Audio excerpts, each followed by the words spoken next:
শ্রীমান শ্রীকৃষ্ণ চৈতন্য মহাপ্রভু রসঘন শ্রী বিগ্রহ করুণার মূর্তি তদীয় সেবা শঙ্কর্ষণ বলরাম নিত্যানন্দ প্রভু সেই কুলতিলক পরমহংস পরিব্রাজক প্রাতঃস্মরণীয় পরম পূজ্যপাদ লীলা ভবিষ্য অষ্টোত্তর শত শ্রী শ্রী তিলকরে গোস্বামী মহারাজের আতুল চরণ কমল আশ্রিত মোরারাধ্য নিতাই গৌর সেবা প্রদানকারী ব্রজে যুগল সরকারের সেবা প্রদানকারী শ্রীমদ ভগবত ভগবানের সেবা প্রদানকারী পরমহংস পরিব্রাজক প্রাতঃস্মরণীয় পরম পূজ্যপাদ লীলা প্রবিষ্ট অষ্টোত্তর শত শ্রী শ্রী সনাতন দাস শ্রী গুরু মহারাজের আতুল চরণ কমলে এই অধমের অসংখ্য অসংখ্য ধন্যবাদ। তদন্তে আগত অনাগত সকল ভক্ত বৈষ্ণব চরণ যে যেখানে যে অবস্থায় বিরাজমান সকলের শ্রীপাদ পদ্মে এই দাস অনুদাসের ভুল লুণ্ঠিত প্রণাম। সকলে কৃপাবাড়ি বরিশন করুন।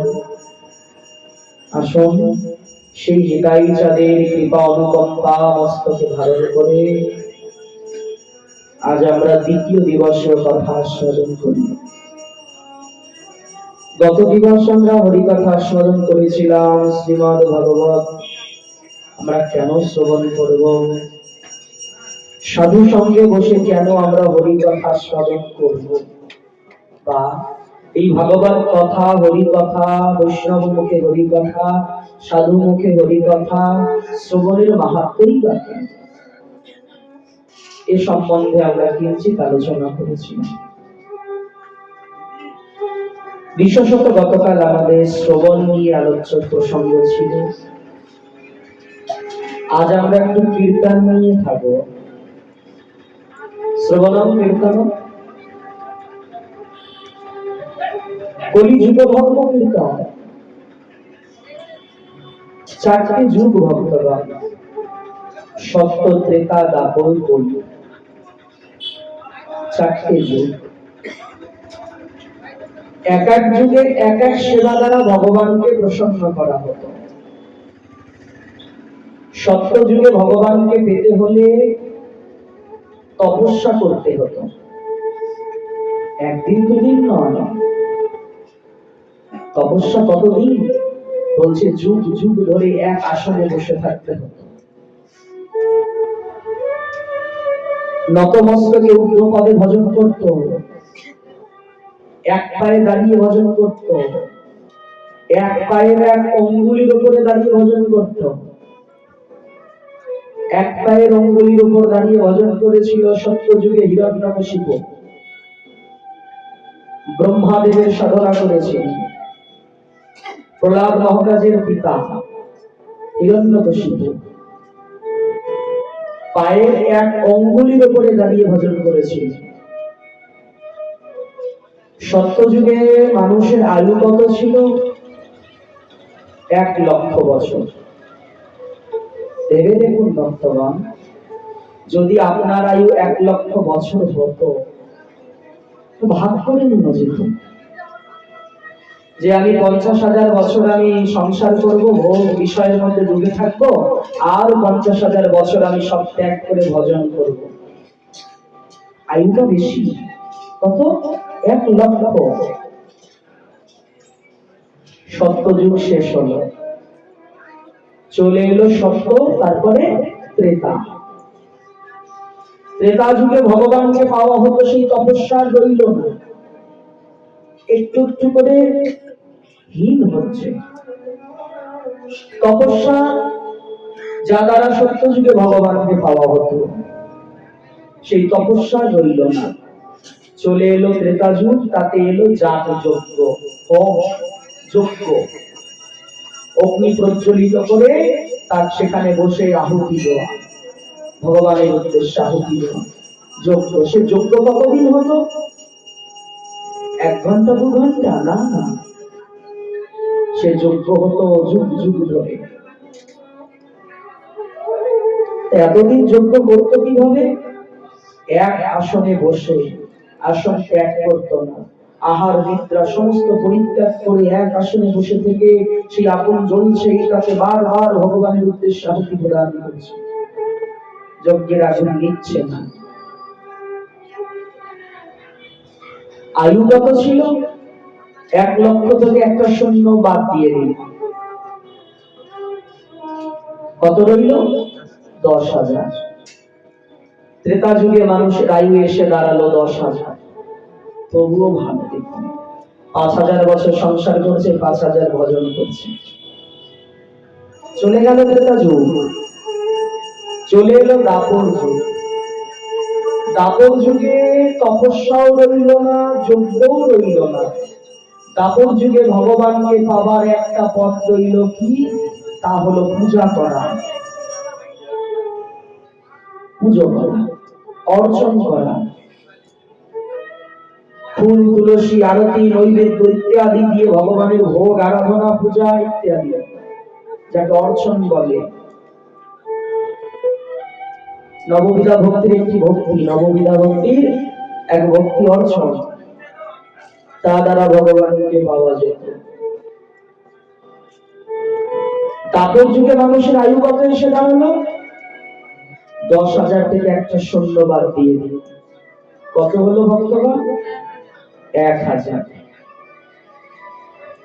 1,000 বছরে দেখা গেল কেউ 500 বছর সংসার করলো, কেউ 500 বছর খুব ভগবানের ভজন করলো, বানপ্রস্থ নিয়ে নিয়ে খুব ভজন করলো, সন্ন্যাস নিয়ে খুব ভজন করলো। ধীরে ধীরে দাপর যুগ বিশ্রাম নিল। দ্বারকা নগরী সমুদ্রে তলিয়ে গেল। ভগবান শ্রীকৃষ্ণ তার সম্পূর্ণ বংশকে নিধন করে তিনি নিজের গোলক, বিহারী গোলকে পদার্পণ করলেন। আরম্ভ হলো কলিযুগ, যাকে আমরা খুব ভয় পাই।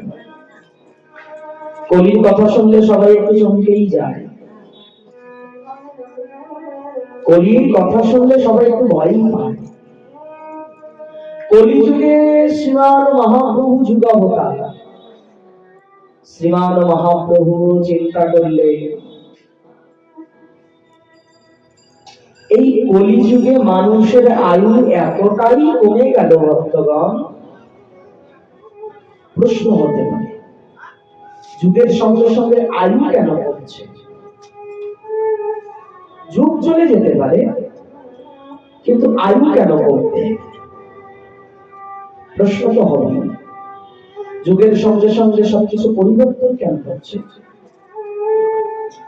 বিশেষ করে আয়ু কেন কমছে? কেন? বলছে যত যুগ পরিবর্তন হচ্ছে তত অধর্ম প্রবেশ করছে প্রত্যেকের হৃদয়ে। শ্রীমদ ভাগবত মহাপুরাণের শেষে গিয়ে সুখদেব গোস্বামী পরীক্ষিত মহারাজকে বর্ণনা করেছিল। পরীক্ষিত মহারাজ জিজ্ঞাসা করেছিল, হে গুরুদেব, আমি একটু কলিযুগ সম্বন্ধে জানতে চাই। নন্দনন্দন শ্রীকৃষ্ণ, দেবকী নন্দন শ্রীকৃষ্ণ যখনই অপ্রকট হলেন শুনলাম, সেদিন থেকেই কলির আরম্ভ হলো। এই কলি কি রূপ ধারণ করবে গুরুদেব? সুখদেব গোস্বামী পাদ বললেন, কলি কি রূপ ধারণ করবে জানো? বলে কলিযুগে মানুষ বা তার হৃদয়ে প্রথমত অধর্ম প্রবেশ করবে। বিচার করুন ভক্তগণ, যদি কারো হৃদয়ে অধর্ম প্রবেশ করে তাহলে কি হবে? তার সদ্বুদ্ধি নাশ হবে। অধর্ম কি করে? হৃদয়ের সাত্বিকতাকে নষ্ট করে, তাকে রাজসিক নইলে তামসিকে পরিণত করে। আর গীতাতে তো ভগবান স্পষ্ট করেই দিয়েছেন, তামসিক স্বভাবের মানুষ কেমন, রাজসিক স্বভাবের মানুষ কেমন, আর সাত্বিক স্বভাবেরই বা মানুষ কেমন। প্রেম সে বলো। যখনই অধর্ম প্রবেশ করবে জানো পরীক্ষিত মহারাজ, অধর্ম কি করে জানো? প্রথম তার আয়ুর দিকে নজর দেয়। অধর্ম যা কারো হৃদয়ে যদি প্রবেশ করে না, আমরা এই যে বলি অকাল মৃত্যু, সময় হয়নি তবুও দুর্ঘটনায় মারা গেল। অকাল মৃত্যু কেন হয় জানেন? এই অধর্মের কারণে। কেন? সুখদেব গোস্বামী পাদ কলিযুগের বর্ণনা করতে গিয়ে বললেন, পরীক্ষিত মহারাজ, আপনি তো তাও এই মনোযোগ দিয়ে ভাগবত 7 দিন শুনলেন, কলিযুগে এমন একটা সময় আসবে কেউ ভাগবত শুনবেও না। কার জয় হবে জানো মহারাজ? কার জয় হবে গুরুদেব? যার অর্থ আছে সে জয় লাভ করবে প্রতিটা জায়গায়। সে যদি অনুচিত হয়, সে অধার্মিক হয়, তবুও সে জয় লাভ করবে। কেন? তার অর্থ বলে।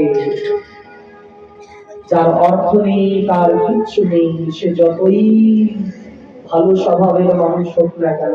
বলুন ভক্তগণ, যার টাকা আছে সেই জিতে যায় না বারবার? কি হচ্ছে? তো আরো হবে, ধৈর্য ধরুন, আরো হবে।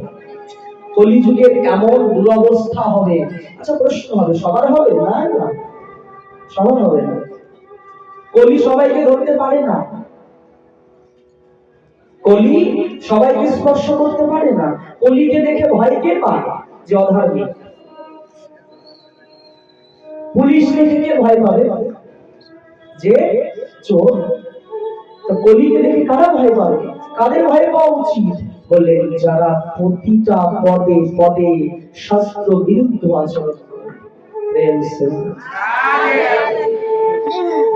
কেন? বললেন কলি কাকে ধরে জানো? 4 জনকে ধরে। কলি কোথায় থাকে জানো? কলি কিন্তু সব জায়গায় নেই ভক্তগণ। কলি সব জায়গায় আছে? বলুন তো এখানে কলি আছে? নেই। কৃষ্ণ কোটি সূর্য সমমায়ায় অন্ধকার, কৃষ্ণ কোটি সূর্য সমমায়ায় অন্ধকার, যথা কৃষ্ণ তথা নাম, মায়ার অধিকার প্রেম সেবল শিলারে। কৃষ্ণ কোটি সূর্য সম, মায়ার অন্ধকার, যথা কৃষ্ণ তথা নাই মায়ার অধিকার। কলি কোথায় থাকে? বললেন 4টি স্থানে কলি থাকে। কি কি? যেখানে দ্রুত ক্রিয়া হয়। দ্রুত ক্রিয়া মানে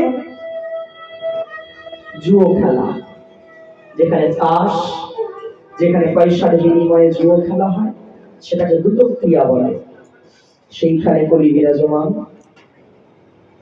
যেখানে মদিরা মাংস ভক্ষণ হয়, সেখানে কলি বিরাজমান।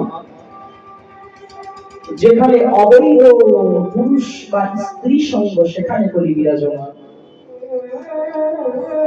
আর আরেকটি কি? আরেকটি হলো, এক হলো যেখানে জুয়া হয় সেখানে কলি বিরাজমান, এক হলো যেখানে মদিরা বংশ হয় সেখানে কলি বিরাজমান, এক হলো অবৈধ সঙ্গতে কলি বিরাজমান, আর এক হলো স্বর্ণতে কলি বিরাজমান। কিন্তু কোন স্বর্ণ? বললেন যেটা অবৈধ স্বর্ণ। তবে এগুলোর সঙ্গে যে জড়িত তাকে ভয় পেতে হবে। এগুলোর সঙ্গে যার জীবন জড়িয়ে আছে তাকে ভয় পেতে হবে, অবশ্যই পেতে হবে। কেন? পালাইতে পথ নাই, কাল আছে পিছে। প্রশ্ন হবে, কাল তো সবার জন্য আছে। তুমি ধর্ম করছো তাই বলে তুমি কি মরবে না? মরবে, কিন্তু নিতে কে আসবে? বলো, নিতে কে আসবে? তাই বললেন চলে এলো কলিযুগ। কলিযুগ যখন এলো তখন দেখা গেল মানুষের আয়ু কমে গেল। কত এসে দাঁড়ালো? 1000 থেকে শূন্য বাদ দাও, কত হলো? 100। এবার আপনারা বিচার করে বলুন, এখন 100 বছর কজন বাঁচে? খুব বিরল, তাই তো? খুব বিরল না? সায়েন্স কি বলছে জানো? এখন বৃদ্ধ বা বৃদ্ধার থেকে যুবক যুবতীরা স্ট্রোক করে বেশি মারা যাবে, যাচ্ছেও তাই। শুধু সায়েন্স নয়, ভক্তি জীবনও তাই বলছে। এই আমরা যারা একাদশী করি, আগামী বৃহস্পতিবার একাদশী রয়েছে, ভৈমী একাদশী। আমরা এটাকে একাদশী বলছি, সায়েন্স এটা কি বলছে? বলছে মাসে 2 দিন না খেয়ে থাকো, মাসে 2 দিন না খেয়ে থাকো। আর ভক্তি জীবনের নাম আছে কি? একাদশী। কলিযুগ যখনই এলো, তাহলে প্রথমে হাত দিল আয়ুতে, আয়ু কম, তাতে আরো ঢেলে দিল কতগুলো দ্রব্য। ভগবান ভোগ বিলাসিতা সব দিচ্ছে, দিতে দিতে না একটা দ্রব্য ভগবানের হাত থেকে চ্যুত হয়ে পড়ে গেছে ভূমিতে। আর যখনই পড়েছে না, ভগবান তার শ্রী চরণ কমল দিয়ে সেই দ্রব্যটাকে চেপে ধরেছে, পাড়া দিয়ে ধরেছে। পাশে তো শ্রী আছে, শ্রী জিজ্ঞাসা করলেন, প্রভু জগৎ সংসারে সব দিতে দিতে দিতে একটা দ্রব্য পড়ে গেল, কই প্রভু সেটা তো আপনি আপনার চরণ কমল দিয়ে চেপে রেখে দিলেন না। প্রভুটা কি ছিল জানো শ্রী? ওটা ছিল শান্তি। প্রভু বড় জিজ্ঞাসা এলো, সব দিলেন, ভোগের বিষয় সব দিলেন, কিন্তু ভোগের শান্তি দিলেন না। ভোগের সব দিল, আপনাকে রাশি রাশি খাবার দিয়ে দিল, কিন্তু ডাক্তার বাবু বলে দিয়েছে আপনার হাই সুগার, কিচ্ছু খেতে পারবেন না। ভোগ্য সামগ্রী আপনার সামনে সাজানো আছে ঘরে ঘরে, কিন্তু ডাক্তার বলে দিয়েছে আপনার হাই সুগার, হাই কোলেস্টেরল, সবকিছু হাই, আপনি কিচ্ছু খেতে পারবেন না। আলু সিদ্ধ পেঁপে সিদ্ধ আপনাকে খেয়ে জীবন কাটাতে হবে। ফ্যাটি লিভার বলে দিল আমিষ আহার বন্ধ করতে হবে, সব বলে দিল। ভোগ্য বস্তু সামনে থাকতেও ভোগ করা যাবে না। শ্রী জানো কেন দিলাম না? বিষয় বিপত্তি পাওয়ার পরেই এত যন্ত্রণা সংসারে। যদি জিজ্ঞাসা করি না, এখানে যারা আপনারা বসে আছেন, বলুন না বুকে হাত দিয়ে কেউ সংসারে ভালো আছে? বিরল বিরল, একজনও খুঁজে পাওয়া যাবে না। কই তন দুঃখিত কই মন দুঃখী, ধন বিনা রহত উদাস, थोड़ा थोड़ा सब दुखी, सुखी केवल राम के दास। प्रेम से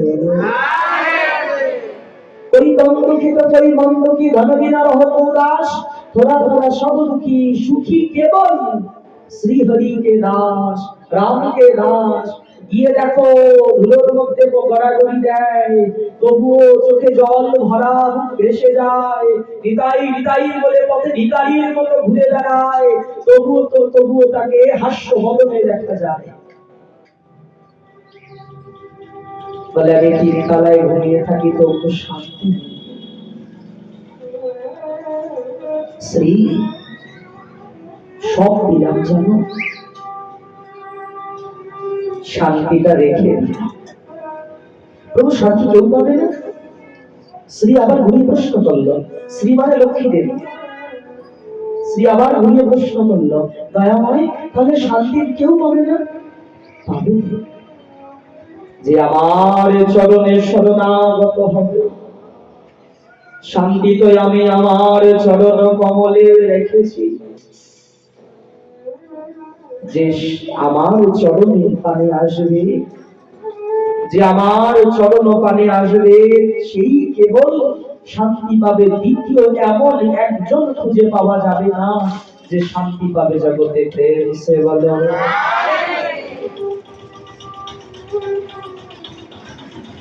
কিন্তু দেখো,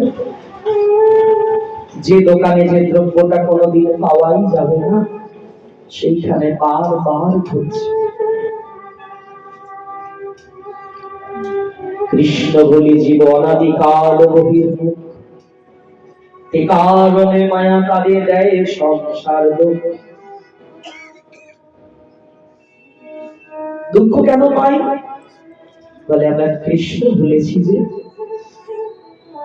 সচ্চিৎ আনন্দ, সচ্চিদানন্দ ঘন শ্রী বিগ্রহ করুণার মূরতি আমার ভগবান। সংসার সংযুক্ত সার, মানে বহুরূপী সাজা, সংসাজা। আমরা প্রত্যেকে সংসারে এক একজন সং, কেউ মায়ের ভূমিকায়, কেউ স্বামীর ভূমিকায়, কেউ পুত্র ভূমিকায়, কন্যা, স্ত্রী, পুত্র, বান্ধব, আত্মীয় স্বজন, পরিজন, কুটুম্ব, প্রত্যেকে সংসেজে আছে। একটু বুদ্ধিতে বিচার করে বলুন ভক্তগণ, নাট্য মঞ্চে যাত্রা কি সারা সময় হয়? নাট্য মঞ্চে যাত্রা কি চিরকাল হয়? নাট্য মঞ্চে উঠে গিয়ে একজন নিজেকে রাজা বলে ঘোষণা করে, প্রকৃত সে কি রাজা? মঞ্চে উঠে গিয়ে একজন নিজেকে মন্ত্রী বলে ঘোষণা করে, আসলে সে কি মন্ত্রী? যখনই মঞ্চ থেকে নেমে পেছনের রুমটাতে যায়, পোশাকগুলো খুলে দেয়, তখন তার কি পরিচয়? কি পরিচয় তার তখন? সে সাধারণ একজন মনুষ্য, সে রাজা নয়। এই দুঃখালয়, এই মৃত্যুলোক, পৃথিবীর নাম আরেকটি নাম দুঃখালয়, আলয়, দুঃখযুক্ত আলয়, দুঃখালয়। দুঃখালয় মানে দুঃখের ঘর, আলয় মানে ঘর, বাড়ি, স্থান। দুঃখের আলয়ে বারবার সুখ শান্তি খুঁজে বেড়ায়। আরে যার কাছ থেকে সুখ শান্তি খুঁজবে সে তোমাকে ধাক্কা দিয়ে ছুঁড়ে ফেলে দেবে। পাবে না। কেন পাবে না? কেন পাবে বলো? শান্তিটা তো কেবল নিতাই চরণে, শান্তি তো কেবল গৌর চরণে, শান্তি কেবল রাধা মাধবের চরণে। কত দুর্ভাগ্য জীবন, বারবার ধিক্কার দিতে মন করে জানো, বারবার। পাইয়া মনুষ্য জন্ম না চিন্তিলে কৃষ্ণ কর্ম, বৃথাকে জন্ম গেল রে খেলায়। পাইয়া মনুষ্য জন্ম না চিন্তিলে কৃষ্ণ কর্ম। মনুষ্য জন্ম কেন দিয়েছে ভগবান? কেন? আমরা কতজন বলি, উচ্চ গলায় বলি, জোরে বুক ফুলিয়ে বলি, মনুষ্য জন্ম পেয়েছি ভোগ করার জন্য, ভোগ করে নাও। আরে ভোগ করার জন্য কুকুর, বিড়াল, ছাগল, বাঘ, সিংহ, কত পশু পাখি। এ জন্ম দ্বারা শুধু ভোগী হয়, ভোগী হয়, ত্যাগ কখনো সম্ভব নয়। ত্যাগ কেবল মনুষ্য শরীর দ্বারাই সম্ভব। প্রেম সে বলে। ভোগে কি আনন্দ আর ত্যাগে কি আনন্দ? ভোগে কি আনন্দ? আপনি একটা খাবার খুব ভালোবাসেন, খুব আকৃষ্ট, আপনার সেই খাবারের প্রতি আসক্ত। খাবারটা খেলেন, খাবারটা খাওয়ার 4 ঘন্টা পরে তা কিসে পরিণত হয়? বিষ্ঠায় পরিণত হয়।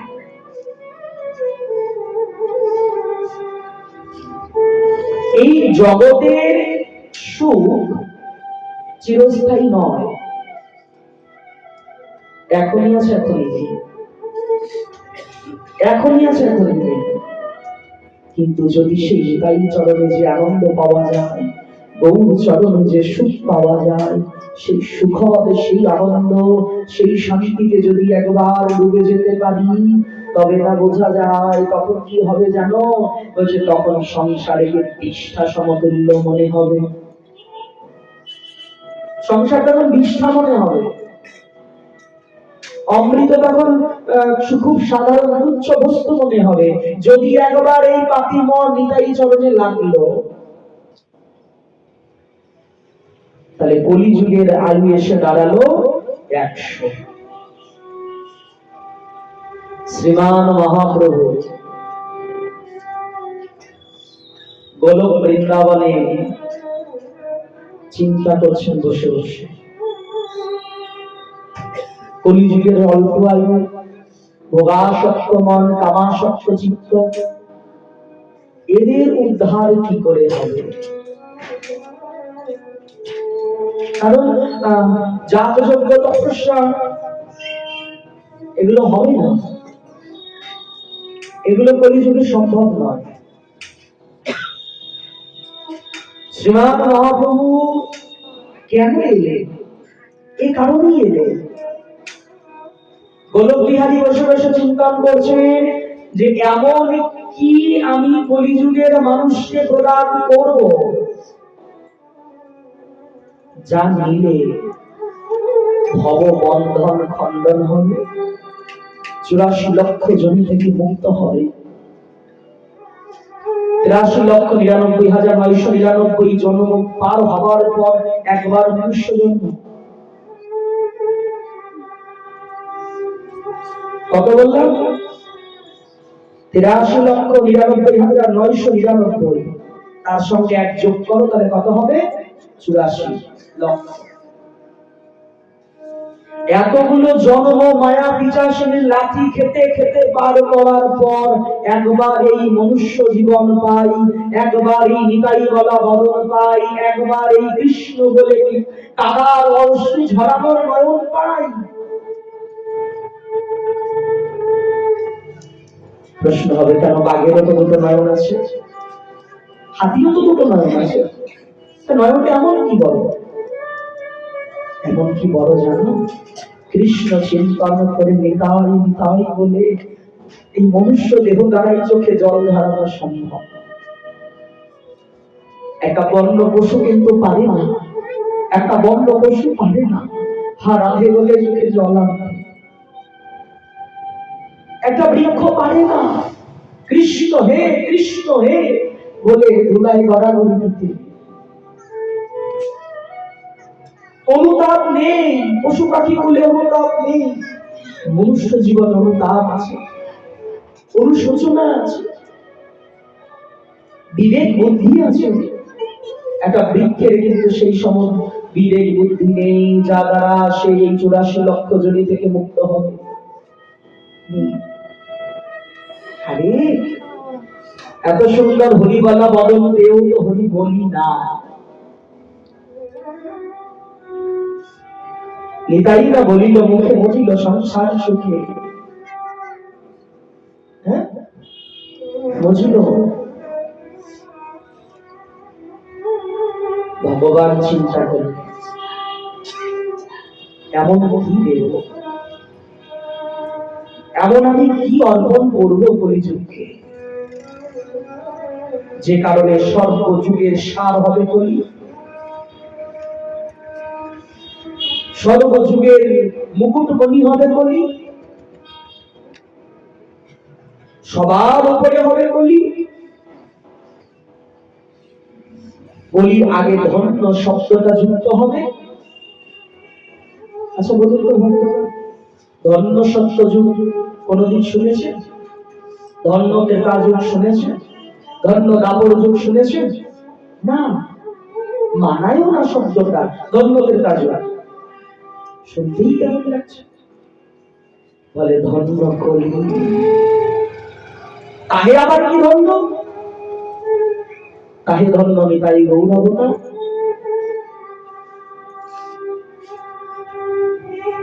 রাধা রানীকে ডেকে ডেকে বললেন গোলক বিহারী, রাধে আমাকে একটু বিদায় দাও। কেন? কোথায় যাবে তুমি? বলে আমায় যে যেতে হবে। ওই যে শান্তিপুর নাথ সুরধনীর তটে শালিগ্রাম নিয়ে লক্ষ তুলসী অর্পণ করে হুঙ্কার গর্জন করে, আমায় যে যেতে হবে। ওই নারা আমাকে ডাকছে। কেন? কলিযুগকে ধন্য করব বলে। আর অনর্পিত চরিত্রাগ করুণায় অবতীর্ণ কর সমর্পণ উজ্জ্বল প্রেম, আমি উজ্জ্বল প্রেম রস দিতে যাব। কোন যুগে দেওয়া হয় না, সত্য ত্রেতা দাপর কোন যুগে দেওয়া হয় না। কিন্তু রাধে, আমি যে যাব, আমি তো ভিখারি। গোলক বিহারী বলছেন আমি ভিখারি, আমায় যে তোমার কিছু দিতে হবে। কি বললেন? তোমার রূপ আমাকে দিতে হবে। ভগবান রূপ চাইলেন রাধারানীর কাছে। রাধারানী বললে তুমি আমার রূপ কি করবে? আমার এই রূপ ধারণ করার ক্ষমতা আপনার নেই। হে নাথ, আমার এই রূপ ধারণ করার ক্ষমতা হবে না। না রাধে, তোমার চরণে পড়ে বলি, তুমি তোমার রূপ কান্তি আমায় দাও।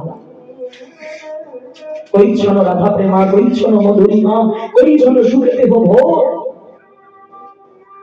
এই বাঞ্ছাগুলো যারা পূরণ করতে হবে। রাধে,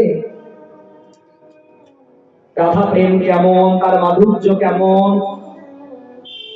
আর তারা কি সুখ পায়, কৃষ্ণ বলে কি সুখ পাও তোমরা, এগুলো আমাকে জানতে হবে। তার থেকে বড় কথা, আমি ভক্তের কাছে ঋণী হয়ে আছি, সে ঋণ শোধ করতে হবে।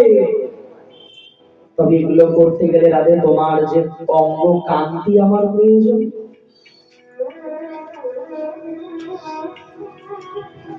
কি করব? চরণ ধরে যখন মিলিত নিবেদন করছে, সেগুলোকে চলছে লীলা। রাধারানী কি করলো? নিজের মাথার চূর্ণিটা, ওড়নাটা শ্যাম সুন্দরের মাথায় পরিয়ে দিলেন। যেই না পরিয়ে দিল শ্যাম সুন্দর, আর শ্যাম সুন্দর রইল না, তপ্ত কাঞ্চন হয়ে গেল, হিমাব দিব্যচ্ছবি হয়ে গেল। হেম আভ, হেম মানে সোনা, আভ মানে ছটা। কেমন সোনা? গলিত সোনা। এই আপনাদের অঙ্গে যে সোনা আছে এইরকম বর্ণ নয়। এই সোনাটাকে যখন খাদ মুক্ত করা হবে, বারবার বারবার আগুনে দেওয়া হবে, গলানো হবে, তখন যে বর্ণ আসবে সেই বর্ণ। রাধে, কি না, আমার যে আরেকটি দ্রব্য চাই। কি? বললেন তোমার ওই মহাভাব স্বরূপ আমাকে না। না, আমি তোমার চরণ ধরে বলি, আমার কান্তি নিয়েছো, অঙ্গ কান্তি নিয়েছো না, আমার ভাব নিতে যেও না। রাধা ভাব বড় কষ্টের, বড় বিরহের, বড় ব্যথার, তুমি পারবে না। না, তুমি পারবে না।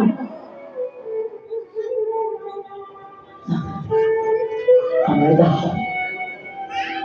যদি তোমার অন্তরে সেই বিগলিত ভাব আমায় না দাও, আমি কলিযুগকে ধন্য কেমন করবো? নিজে আচরণ ধর্ম জীবনের শেখায়, আবার নিজে যদি আচরণ না থাকে, আমি যদি হরি বলে নিজে না কাঁদি, জগৎকে কিভাবে কাঁদাবো?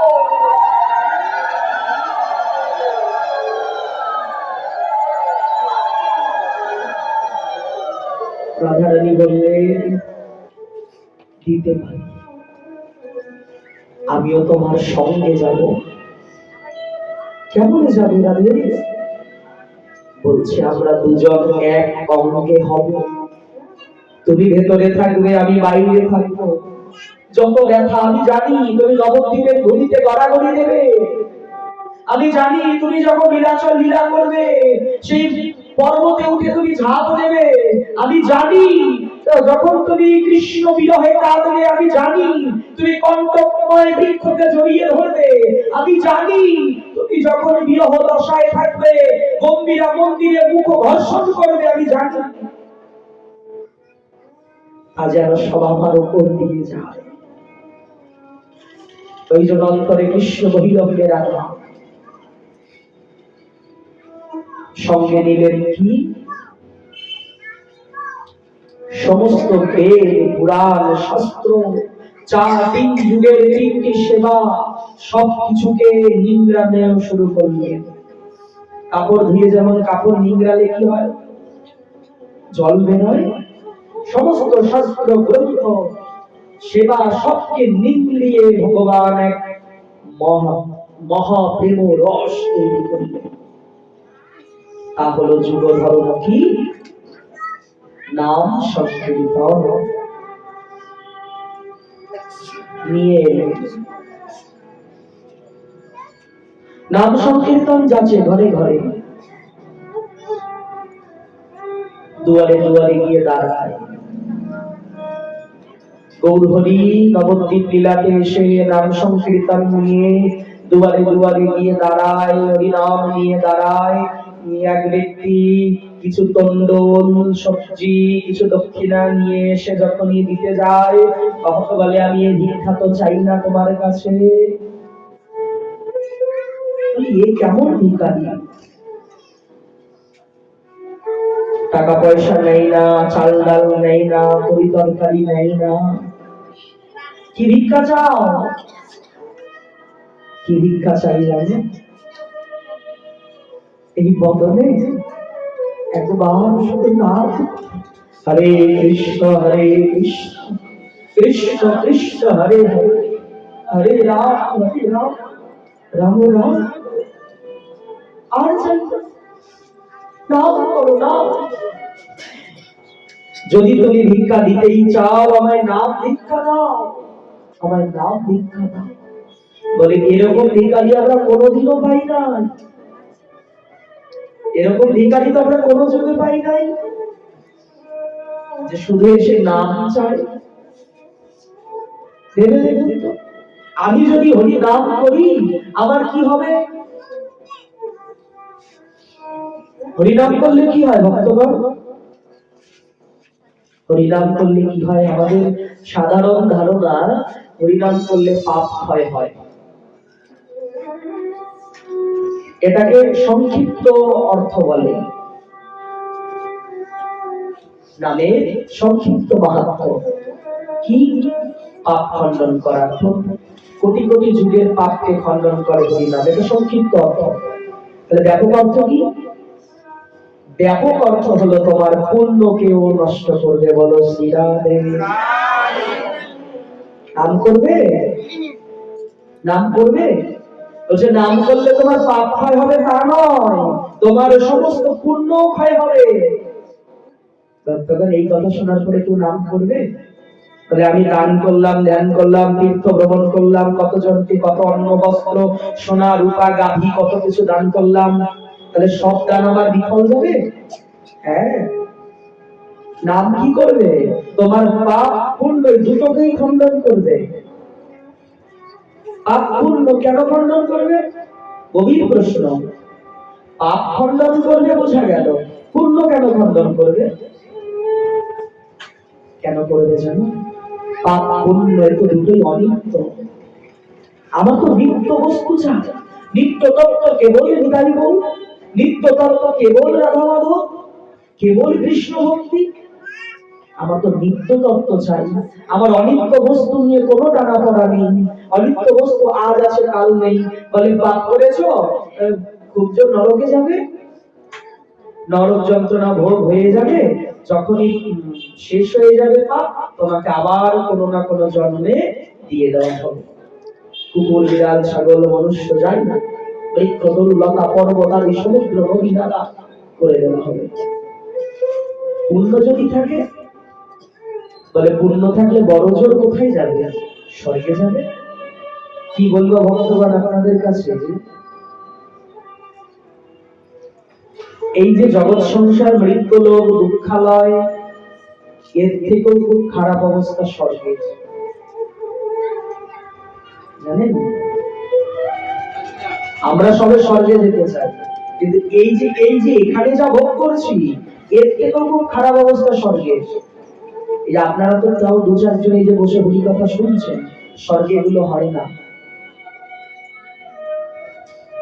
হয় না। কেন? গতকাল বলেছিলাম না, স্বর্গের দেবরাজ ইন্দ্র পর্যন্ত ভাগবত শ্রবণের অধিকার পায়নি। ওই জন্য দেবতাগণ বারবার তপস্যায় বসে। কেন ভগবানের তপস্যা করে? কেন? যে আমাকে একবার মনুষ্য তুলে পাঠাও, আমি দেবজনী আমি চাই না।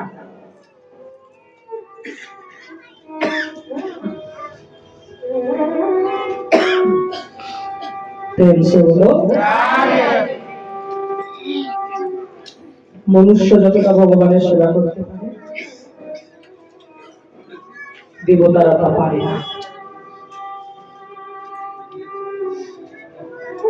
সেখানে শুধু ভোগ, স্বর্গে শুধু ভোগ। আচ্ছা, ভক্ত কখনো স্বর্গ বা নরক চায়? অনিত্য তত্ত্ব চায়?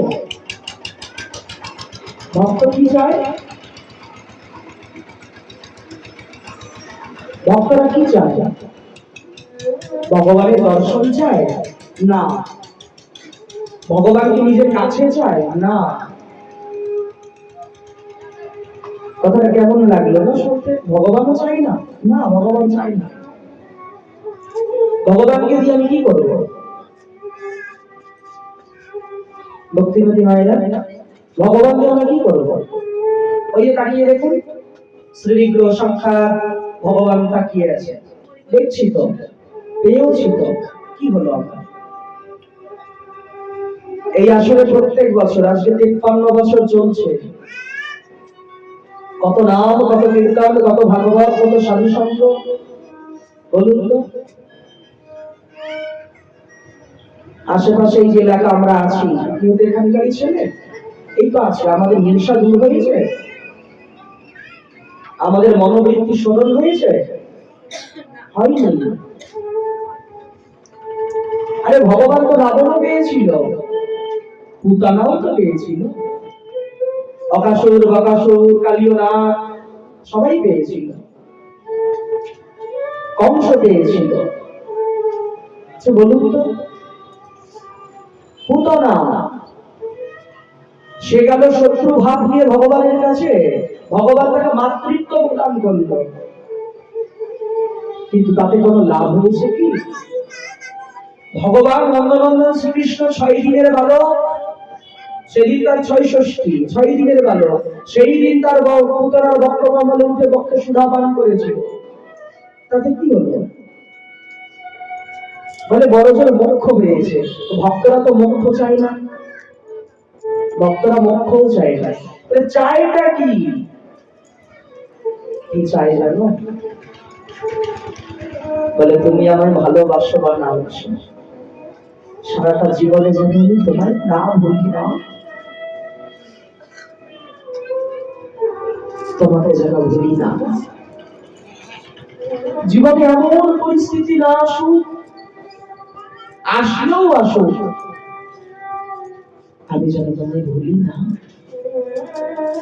আমার হৃদয়ের মন্দির থেকে যেন তুমি এত অভিলাষ হও, আমি তোমার চরণে 2 ফোঁটা নয়নের জল যেন দিতে পারি, আমি তোমার সেবা যেন করতে পারি।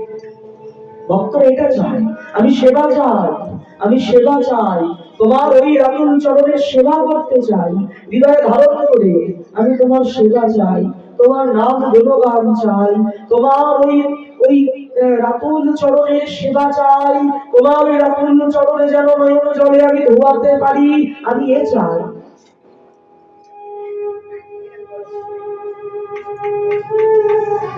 ভক্তরা এগুলোই চায়। ভগবান, এই যে বাক্যময়ী ভগবান সামনে বিরাজমান, কথারূপী ভগবান, কিন্তু দুর্ভাগ্য কোথায় জানো? আমাদের হৃদয় এতটাই মলিন, প্রত্যেক হৃদয়ে ভগবান বিরাজমান, কিন্তু হৃদয় যে এত মলিন, এত মলিন, এত আবর্জনা, এত নোংরা, এত নোংরা। দর্পণে যদি ধুলো পড়ে, দর্পণে যদি বালি পড়ে, সে দর্পণে মুখশ্রী দেখা যায় না, যাই ভক্তগণ। আয়নার উপরে যদি ধুলো বালি পড়ে থাকে, সে আয়নাতে নিজের বদন দেখা যায়? যায় না। হৃদয় হলো একটা আয়না, দর্পণ, তাতে নিজের স্বরূপকে দেখা যায়, কিন্তু দেখবো কেমন করে? আমার হৃদয় দর্পণ যে বড় মলিন, এই মলিনতা দূর করবেই বলে ভগবান হৃদয় গৌর কীর্তনকে প্রাধান্য দিলেন। সাথে পাছে মিলে দুয়ারে বসিয়া কীর্তন করহ সবে করতালি দিয়া। ভগবান কি সমবেত গৌর ভগবৃন্দ কি শ্রী শ্রী রাধা গোবিন্দ মন্দির কি জয়। বলো শুনি গৌর ভক্তগণ বললেন কলির জীবের দুয়ারে দুয়ারে দিল কি এই নাম ধন সম্পদ। এই চিরযুগের সম্পদ, চিরকালের সম্পদ, চিরজীবনের সম্পদ। এই জগতের সম্পদ কি করে? শুধু ইহকাল পরকাল এই দুটোই করে কি? না না, শুধু ইহকালের সুখ বিধান করে। কিন্তু নাম ধন কি করে? যদি কৃষ্ণ ধনে ধনী হওয়া যায়, ইহকাল পরকাল দুকাল আমার পথ প্রশস্ত করে দেয়। নাম আমার কি করলো? বলে শুধু পাপ খণ্ডন করলো তা নয়, কীর্তন শুধু পাপ খণ্ডন করলো তা নয়, আর কি করলো?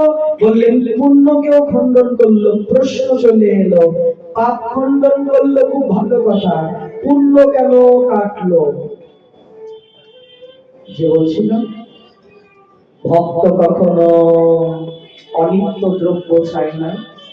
পুণ্য থাকলে স্বর্গে যেতে হবে, স্বর্গ ভোগ করে আবার চলে আসতে হবে, কোনো না কোনো শরীর পেতে হবে। প্রয়োজন নিত্য প্রেম ভাব, প্রেম সম্পদ। কিন্তু সেই দুর্ভাগ্য কি জানো ভক্তগণ, সেই প্রেম রাজ্যের পথটা না খুবই সরু, সেখানে শূন্য হাতে যেতে হয়।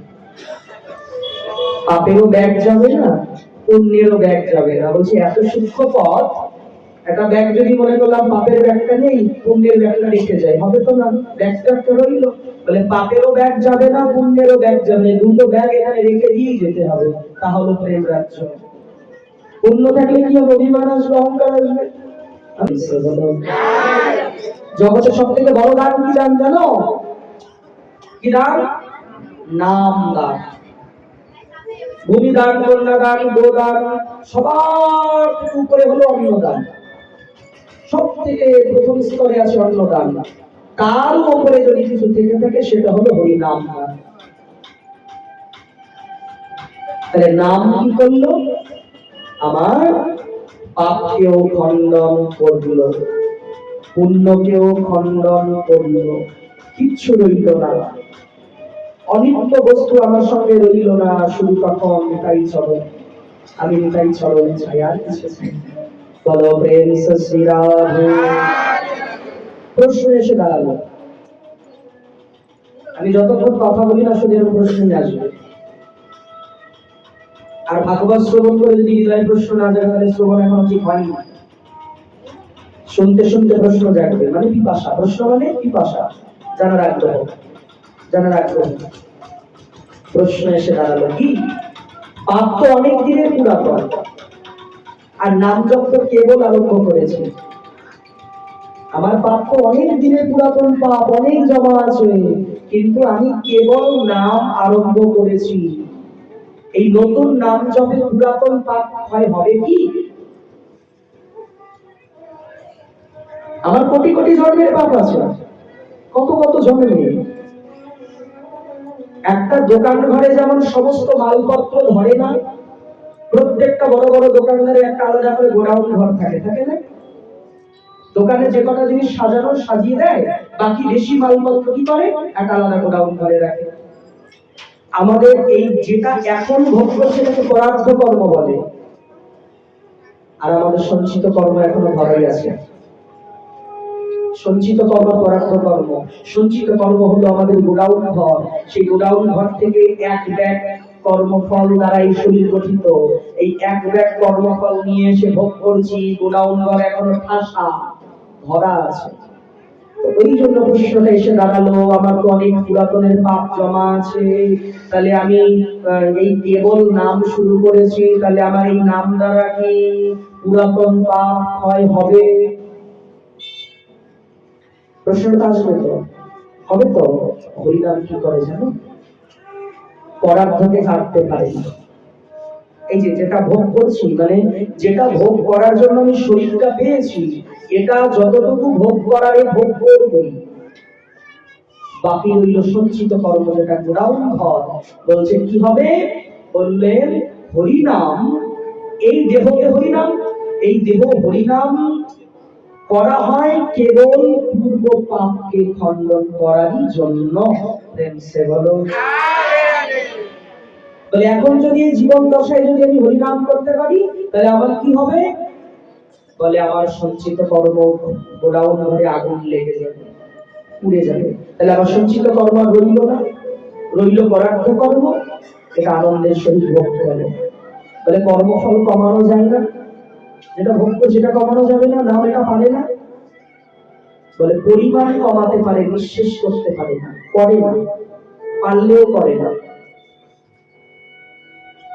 এক রাজা মধ্যাহ্নকালে ভোজন করছে, খুব রাজসিক স্বভাব। এক নিষ্কিঞ্চন বৈষ্ণব সারাদিন ভজন করে, সকাল থেকে ভজন করে মধ্যাহ্নকালে একটু ভিক্ষায় গেছে। রাজার দুয়ারে দাঁড়িয়ে বলছে, রাজা মশাই আমি একটু ভিক্ষা চাই। রাজা বসেছে ভোজনে, রাজভোগ ভোজন করছে। বলে তুমি আর ভোজনের ভিক্ষার সময় পেলে না, এই কে আছিস? ওর ওই ভিক্ষার ঝোলাতে ঘোড়াশালা থেকে 1 লাখ ঘোড়ার গোবর দিয়ে দে। দিয়ে দিল। বৈষ্ণব তো মুখে কিছু বলল না। যদি বৈষ্ণব চুপ করে থেকে গেল না, আগুনের গোলা হয়ে ফিরে আসবে। ওই জন্য বলছেন সব বিষ্ণুদ্রোহী করো, বৈষ্ণবদ্রোহী হয়েও না। ভগশত্রুতা করতে হয় তো ভগবানের সঙ্গেও করে নিও মাঝে মাঝে, চলো মেনে নিলাম। বৈষ্ণবের সঙ্গে শত্রুতা করতেছে। হরিস্থানে অপরাধে তারি হরি নাম, তোমার স্থানে অপরাধে নাহি কয়ে রাম। ভগবানের চরণে অপরাধ করলে, হরিনাম করলে সে অপরাধ খণ্ডন হয়, বৈষ্ণব অপরাধ করলে কোন খণ্ডন হয় না। উদাহরণ চাপাল গোপাল পারেনি, কাশিতে গেল, ভোলানাথ দৈববাণী বলে এই চাপাল তুই আমার কাশি অপবিত্র করবি না। মনে করলে গঙ্গায় ঝাঁপ দিয়ে মরে যাই, গঙ্গা দেবী দূরে সরে গেল, গঙ্গা দূরে সরে গেল। না না চাপাল, তুমি আমার আমার জলের মধ্যে তুমি এসে আত্মহত্যা করবে না। কেন? তুমি বৈষ্ণব অপরাধ করেছো। ত্রিনয়নী যোগমায়ার উপাসনা করতেন চাপাল। যোগমায়ার চরণে গিয়ে বলছে, মা তোকে তো সারা জীবন সেবা করলাম, তুই উদ্ধার কর না। চাপাল তুই যদি আমার কাছে ভুল করতিস তোকে আমি ক্ষমা করতে পারতাম, কিন্তু তুই তো ভুল করেছিস ভগবানের ভক্তের চরণে, তোর ক্ষমা কি করে হয়? আমারও অধিকার নেই। দুপুরবেলা বৈষ্ণবের ভিক্ষা পাত্রে 1 গলা গোবর দিয়ে দিল। বৈষ্ণব হৃদয় ব্যথা নিয়ে ফিরে এসে সেই গোবর ফেলে দিয়ে একটু জল পান করে বসে ভজন করছে। বহুদিন কেটে গেল। একদিন রাজার মনে মনে বাসনা জাগল যে আমি কিন্তু হরিণ শিকারে যাব। তো সঙ্গে কয়েকজন লোক লস্কর নিয়ে, প্রহরী নিয়ে বনে শিকারে গেছে।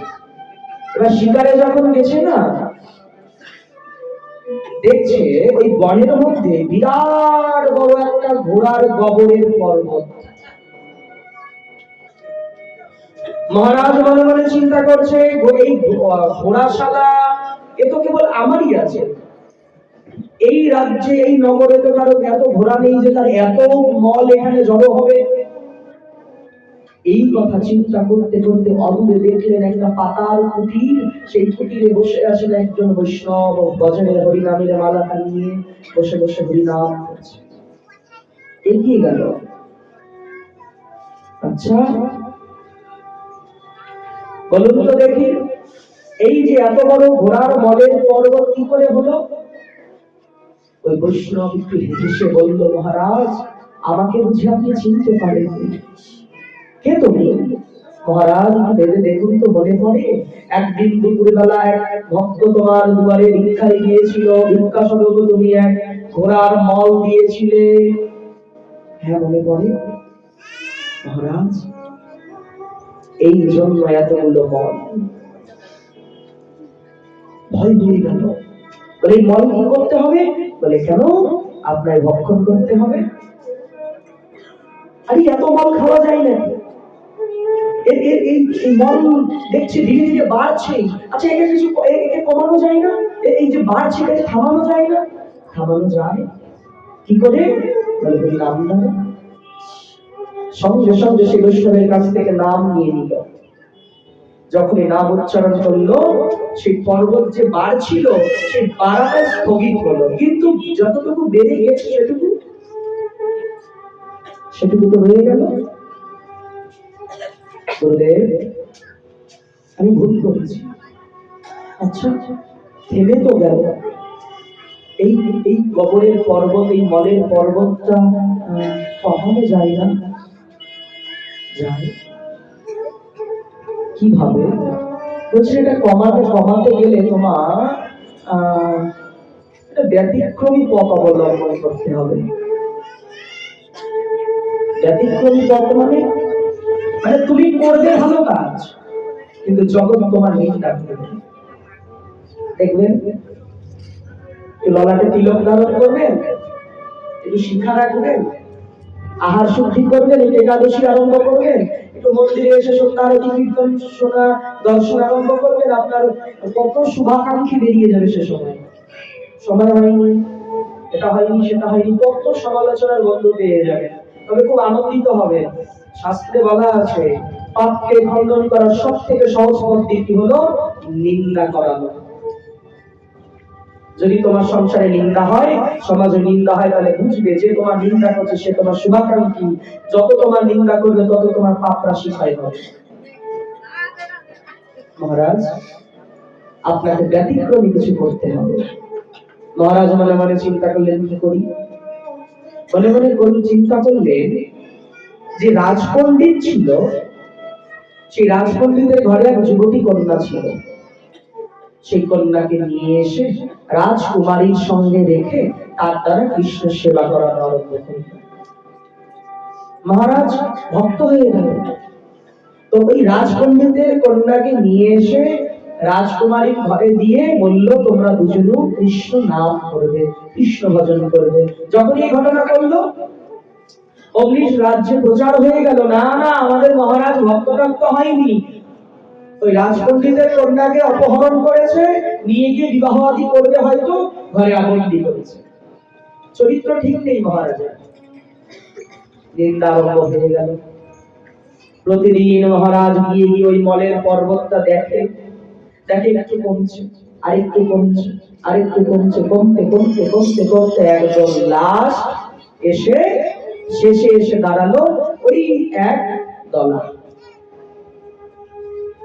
দলায় এসে দাঁড়ালো।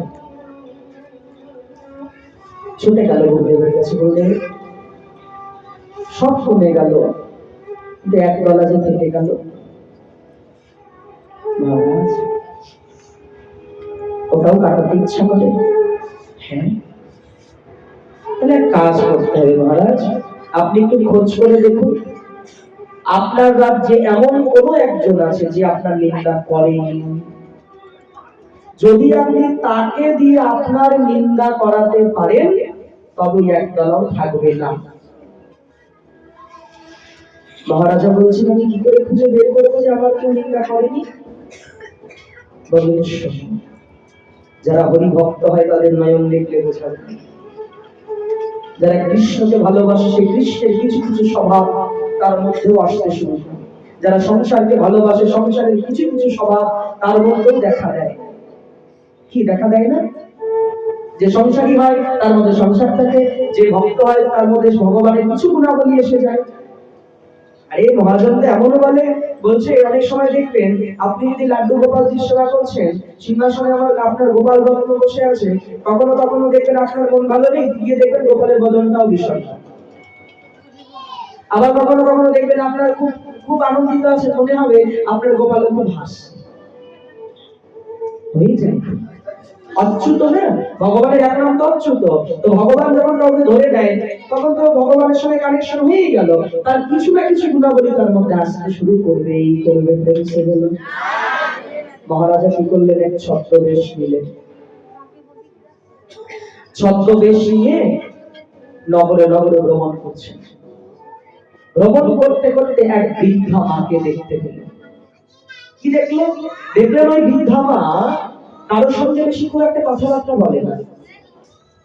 ওই আগান বাগান থেকে একটু শাক পাতা কুড়ি নিয়ে আসে, কুড়ি নিয়ে এসে বাজারে বিক্রি করে সামান্য অর্থ পায়, ওই নিয়ে এসে ভগবানের ভোগ লাগায়, ওই প্রসাদ পায়, সারাদিন ওই ঘরে বসে ভজন করে।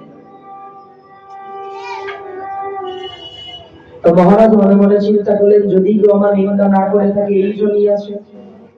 তার কুটিরে প্রবেশ করে বলতে লাগলেন ছদ্মবেশে, রাজা কিন্তু রাজবেশে নেই, ছদ্মবেশ। বলছে, ও মা জানো আমাদের রাজ্যের রাজার এই রকম চরিত্র। যেই বলতে গেছে এই বুড়ি মা মুখে হাত দিয়ে বলে, চুপ, তোর এক তলা গোবর আমি খাবো, তুই তাই চাস?